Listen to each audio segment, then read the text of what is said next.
Tillerson ने भारत में ये बयान दिया कि पाकिस्तान की हुकूमत को अस्करियत पसंदों से खतरा है। और ज़ाहिर है फिर उससे मुझे अंदाज़ा ये हुआ कि इनका जो एक कहते हैं ना, इनडायरेक्टली कहते हैं कि पाकिस्तान के जो हसास न्यूक्लियर प्रोग्राम हुआ या जिसके बारे में हमेशा लोग सवालात उठाते रहते हैं, उसकी तरफ भी इशारा है। क्या वाकई हकीकत में कोई ऐसी सूरत हाल है कि अस्करियत पसंद हुकूमत पाकिस्तान या रियासत पाकिस्तान के लिए कोई चैलेंज रखते हैं इस तरह का? जी नहीं, देखें न्यूक्लियर का मतलब मुझे तो बड़ा फख्र से मैं कहना चाहता हूँ, ये कोई भी बात नहीं करता है पाकिस्तान में। अनफॉर्चुनेटली हुकूमत जो है ना वो मेरे पर ब्लेम डालते हैं। ये इसको अगर कंट्रोल में, कस्टोडियल कंट्रोल में लाया गया है, वो मेरे जमाने में हुआ। मैंने किया आते ही पहला काम मैंने ये किया था कि एक एसपीडी बना दी, स्ट्रेटेजिक प्लानिंग डिवीजन, और एक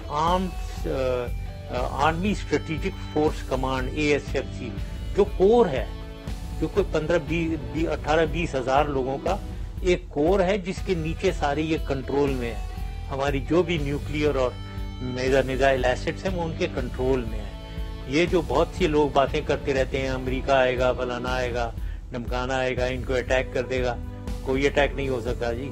वो हमें भी स्ट्रैटेजी आती है, मिलिट्री स्ट्रैटेजी आती है, मिलिट्री टैक्टिक्स आती है, बल्कि मैं ये कहूंगा हम इनको सिखा सकते हैं। तो हमने जो कुछ भी किया हुआ है ये बिल्कुल सिक्योर है, और मेरा नहीं ख्याल है कि कोई पावर इन द वर्ल्ड इनको अटैक करके डिस्ट्रॉय कर सकता है। एक आधी जगह में चले जाएंगे, लेकिन बहुत अल्लाह के फजल से सिक्योर प्रोग्राम है, सिक्योरिटी की हुई है, और बिल्कुल ये पॉसिबल नहीं है हिंदुस्तान के लिए तो खैर बिल्कुल ख्वाब भी नहीं देखे इसके बारे में। जिंदगी एक मैदान है और PSL 8 में हर टीम को छूना आसमान है। 6 टीमों के बीच धुआंधार लड़ाई। ये शोर ना लड़ाई का है ना डर का, ये शोर है जीत का, ये शोर है जुनून का। खेल का जुनून रोजाना रात 11 बजे सिर्फ बोल न्यूज पर।